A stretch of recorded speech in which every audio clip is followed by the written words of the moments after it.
I was about to sit down and start recording this video, and I got a notification that a package had been delivered, so I just have to show you. I mean, clearly I have enough Jellycats and I need to stop, but this might be one of my favorite ones. He's so cute. I'm just so excited. I just wanted to share it with you guys. Now let's get into the video.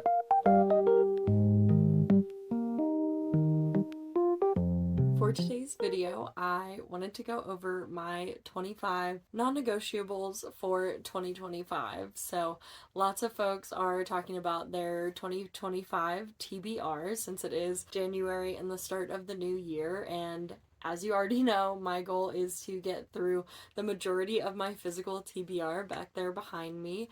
Not these, but you know, the whole thing.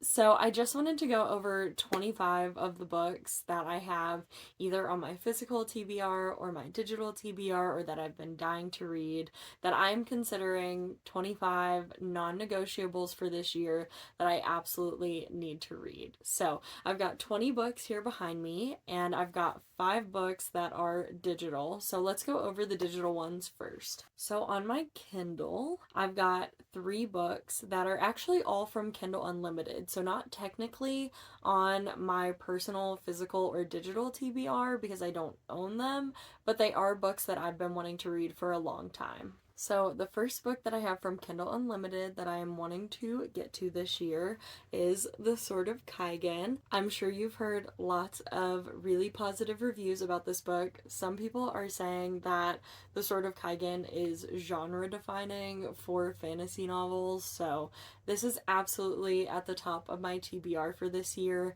and it's actually one of my book club books for January, so I'm really hoping that I'll have the opportunity to read this and get that crossed off this month.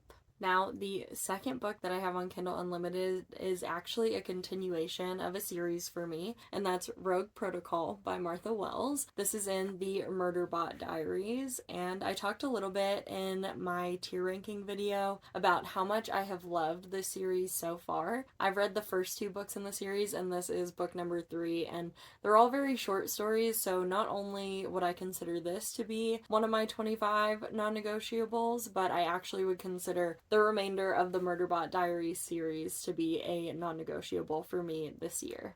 And the final book on my Kindle that I'm wanting to get to is Assistant to the Villain. Now, lots of people have been reading this book and really enjoying it. I haven't paid too much attention to reviews of the book because I don't want any spoilers, but I do know that there's a frog in this book that primarily communicates by holding up a little sign that says like one word on it or something funny like that, and this just sounds so cute and so fun, so I really want to get into Assistant to the Villain this year. So that covers all of the books on my Kindle, but my next 2 non-negotiables are actually books I have on hold through the Libby app right now. The first one is going to be Assassin's Apprentice by Robin Hobb, and I am so excited to read this. This will be my first Robin Hobb book, and I have seen so many other people that love high fantasy just spouting about how much they love Robin Hobb, so I'm really excited to get into this book.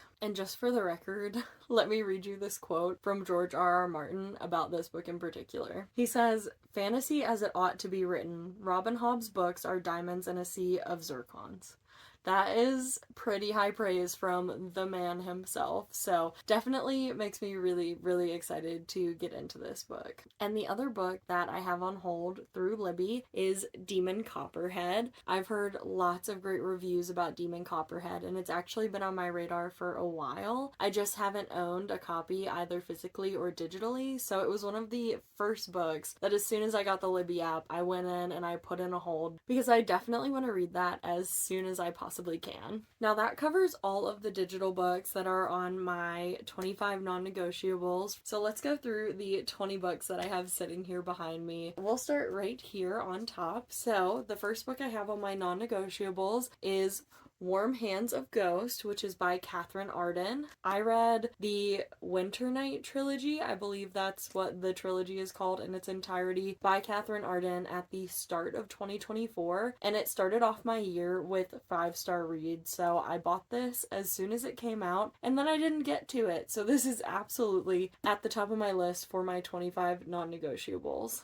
Up next we have Before the Coffee Gets Cold. Now these books, I have 3 of these books in this series, and I literally hid them from myself when I was inputting my physical TBR on Goodreads, so I need to go back and add these 3 books, but I've been really interested in getting into these, and based on other reviews, I think these are going to be right up my alley, so I'm really excited to get not just this one, but the other 2 books done this year. The next book on my stack kind of represents a lot of books that are on my physical TBR. So I've got Carrie by Stephen King, and as I mentioned in my physical TBR video, I have quite a few unread Stephen King books on my shelves, and I am determined to get almost all of these, if not all of them, read in 2025. So this isn't the only one that's on my non-negotiables list, but I just wanted to pick one Stephen King novel to represent all of his books that I do have on my physical TBR. I definitely want to get into as many of his books as possible this year. Now I've got a little one here. This is the first book in Game of Thrones, and you can see it's already got a bookmark in it. I actually think this is a cute little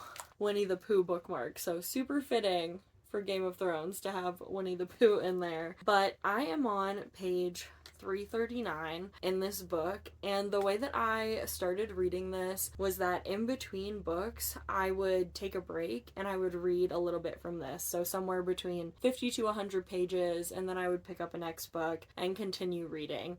So I haven't picked this up in a little while, but I am determined to actually sit down and, instead of reading it in between reads, commit to reading this all at once without interruptions. So I'm definitely gonna do that. I think this book is like 800 pages. Yeah, it's 807 pages, and I'm about 340 pages into the book, so I definitely want to finish this book and also continue with the series. I know there's a chance that Mr. Martin might not finish this series, which is devastating because I do really enjoy his writing, but I definitely want to continue reading these and get caught up with the story where it left off. So if you don't know, I believe that this series leaves off when, this might be a spoiler for the show or the book, so I'm gonna put spoiler brackets, but I believe that this series, where the books have gotten to, leaves off when Jon Snow is still dead and has not been resurrected, and Daenerys is staying in the caves with Drogon, I think, or one of her dragons. So just wanted to put that out there that pretty much everything after that in the show is made up by the showrunners, and I don't know how much of a role George R.R. Martin had in that, but just wanted to note that that's as far as that'll get me in the story. But I really like his writing, and I definitely want to finish up with that series up to what is currently released. Next we have The Great Alone by Kristen Hanna, and as you might know, I've had a recent Kristen Hanna reading vlog where I picked up 3 of her books. I've read 4 of them in total, and The Great Alone is one of her books that's on my physical TBR that I am so interested in reading and getting into, but I do think this is going to be a little bit of a heavier read, so that's why I didn't choose to pick it up in my Kristen Hanna reading vlog. But The Great Alone follows a family. The father is recently back from being deployed to Vietnam, and he uproots his family and moves them to the wilderness of Alaska, and some different things ensue from there. So that's really all I know about the plot going into this, but I definitely want to read this, and I definitely think it's gonna break my heart when I do, so that's on my non-negotiables. Up next, I've got Friedrich Bachmann's Anxious People, and I do have 3 of his books, including this one, on my physical TBR, and honestly, I want to read all of them this year, but I wanted to read Anxious People the most out of the 3 that I have, so that's why I picked it for my non-negotiables. If you're not familiar with Anxious People, this book covers 8 different people who are taken hostage by bank robbers, and everything that I've heard about this story has been really positive and has talked about how great of a character study this is with the 8 people that are included in the book and that the story revolves around. So I honestly think this will be a pretty quick read for me, and I do foresee myself getting to it either this month or next month because I really, really want to read this. It's The House in the Cerulean Sea by TJ Klune, and I recently read my first TJ Klune book. I read Under the Whispering Door, and I really loved that book. It made me absolutely cry, and I thought it was a beautiful story. And I think The House in the Cerulean Sea is honestly his most popular book. At least it's the one that I hear talked about the most, so this is definitely one of the books that I will be getting to this year, and not only because it's popular, but because I enjoyed TJ Klune's writing so much, and I already have the second book in the series, so I definitely need to get both of these read pretty soon. So that is one stack down. Moving on to stack 2. The first book in the stack is The Starless Sea, and I watch Katie is Reading on YouTube, and she talks about how this is one of her favorite books all the time. So I finally got a copy of it to add to my physical TBR, and I definitely want to read this. The next book we have on the stack is The Heaven and Earth Grocery Store, and I believe this was the Barnes & Noble Book of the Year for 2023. But I definitely was influenced by a lot of reviews that I was seeing about this book and how well revered this was. And I actually picked this book up because back at the start of 2023 was when my personal book club was forming, and I put together all of the books that had been rated as the top books for the year through Barnes & Noble in our vote. We ended up reading Killers of the Flower Moon, which I really enjoyed, but this was one of the other books that was in that vote, and some of my other non-negotiables were also top books from 2023 that were included in that vote because I thought they all sounded so good, so I wanted to read all of them. The next book on the stack is Legends and Lattes, and I do have both Legends and Lattes and Bookshops and Bone Dust. I believe Bookshops and Bone Dust is the prequel to Legends and Lattes, but I'm gonna read Legends and Lattes first. And I've recently been getting really into cozy fantasy, so I'm excited to dive into this and get this off of my physical TBR soon. Up next, we have Remarkably Bright Creatures. So if you're not aware, there is a character in this book that is an octopus, and you do get that character's perspective throughout the book as part of the narrative. So that is what really intrigued me about reading this book, and I personally really love aquariums and love sea life, so I think this is going to be right up my alley. I do actually have a degree in oceanography, which doesn't necessarily apply to something like this where this is marine biology, but I am always really intrigued by stories about the ocean and about sea creatures, so I think I'm really, really gonna love this one. Now the next book is on here because I have major FOMO, and V.E. Schwab is one of my favorite authors, so I have already read some V.E. Schwab, and that's why I picked up The Invisible Life of Addie LaRue, but I haven't gotten to it yet, and so many people love, love, love, and swear by this book. So if you're not familiar with this book, Addie is immortal, but she also is cursed with being forgotten by everyone she meets. So I don't believe she's literally invisible, it's just that no one ever remembers her, and then in the story she meets someone who does start to remember her. So that's all I know about the book, but I'm really excited to get into this and be able to join in the conversations about this book, whether I love it or hate it. I just have to know what happens in these pages, and I have a feeling that I'm gonna really enjoy it because I've really enjoyed all the V.E. Schwab I've read so far. And up next on the stack, we've got one of the last two remaining Emily Henry books that I need to read, Funny Story, and this just came out in 2024. It was her new release for the year, so I don't feel like I'm doing horribly by not having read this yet, but she does have another new release coming out in April, so I definitely want to read this and the other book I have on my TBR, which is Book Lovers, before her newest book comes out in April, so I'll definitely be getting to that in the next couple of months. Now I've got a huge book here, if you can't tell, and this is The Way of Kings by Brandon Sanderson. So if you watch my tier ranking video or my journal setup video, you would know that I started the Cosmere in 2024. I've read the first Mistborn trilogy and some novellas in Arcanum Unbounded, but where I'm at in the series, I need to read Elantris and Warbreaker, and then I can get into The Way of Kings. So this is really signifying that, one, I need to read Elantris and Warbreaker, but two, that I definitely want to start the Stormlight Archives this year, because Brandon Sanderson has just released the final book in the series, and we have all the books because my husband is currently reading the third book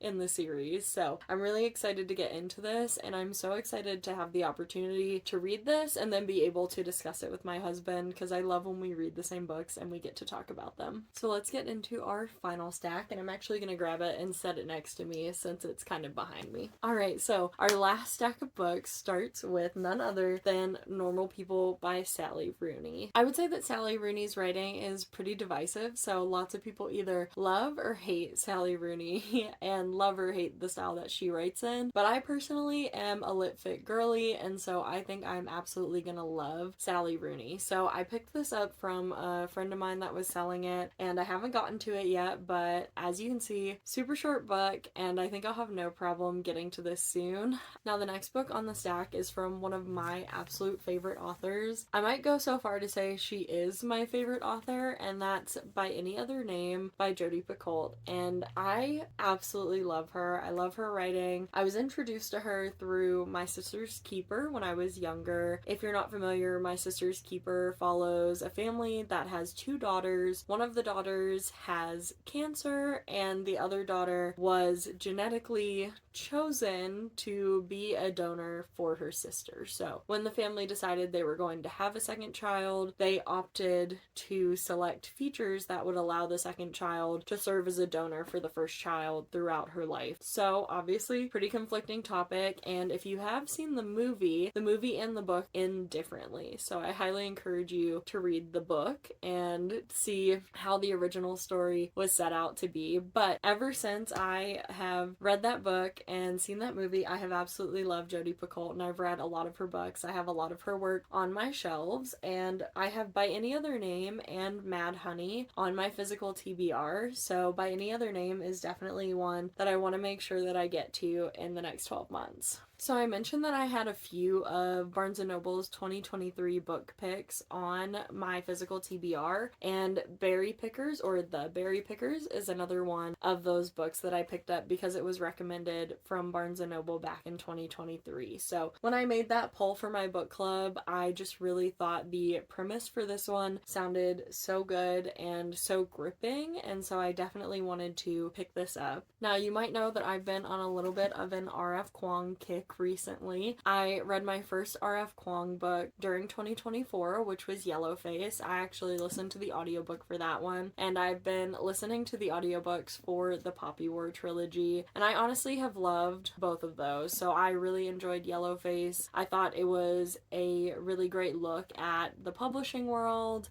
and brought up very important topics that I think readers should be considering. And then the Poppy War I have been absolutely loving. Our main character in the Poppy War is definitely not a good, perfect hero, and I've enjoyed seeing the choices that she's made from book 1 to book 3 and the way that that shaped her character as well as the people around her, and potentially how she is perceived by the people around her. So I'm really close to finishing the third book at this time, but all of that babbling aside, the next book that I want to read is Babel or Babel by R.F. Kuang. I'm not sure what the correct pronunciation is for this book. I'll have to look that up. It's either Babel or Babel, but this one is more of a dark academia book, and I absolutely love dark academia, so I've had this on my physical TBR for a little while, and I know lots of folks absolutely love this book, so I will really look forward to reading that soon. Now, I already mentioned that I've been getting into more cozy fantasy, and I think the next book is going to be no exception to that genre. So the next book I have is Emily Wilde's Encyclopedia of Fairies, and I do have to tell you that initially I thought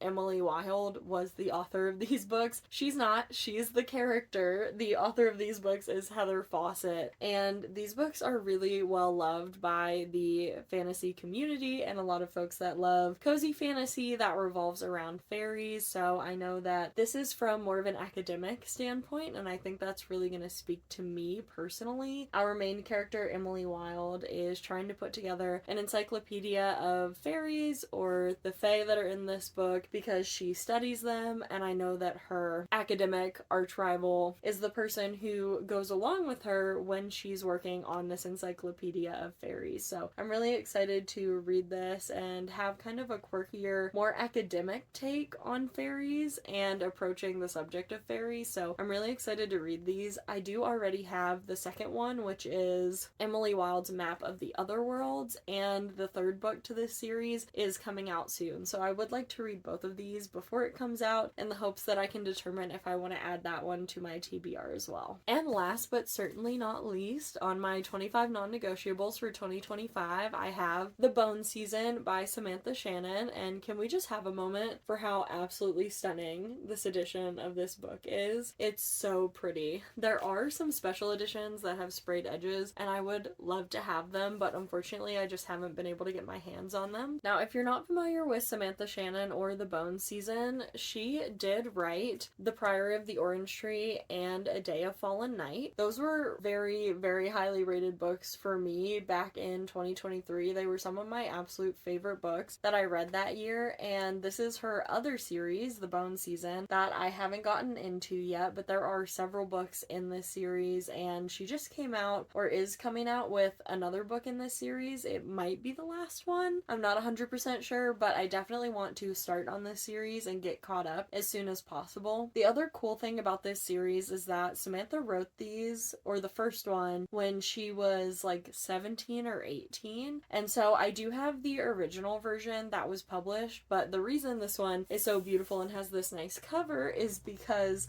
Samantha actually went back and revised her original story and republished it in the last year. So this is the revised version, and this is the version that she prefers that people read because she has updated it to suit how she writes now as an older author and has more experience under her belt. So for the 10th anniversary of the first book coming out, she did go back and revise it and release updated versions, and I believe she revised the first 3 books. That may be inaccurate, it might only be the first 2, but I believe she revised the first 3. So I do have original copies of the first 4 books, so I'm gonna need to go and buy updated copies of those as well, but I wanted to read this first one of the updated copies, and then I will pick up the other ones as I'm ready to read them. And that, friends, brings us to the end of my 25 non-negotiables for 2025. I am so looking forward to getting into all of these books this year. Obviously, it is a priority for me to get these books off of my physical TBR regardless, because that is my main overarching goal for the year, to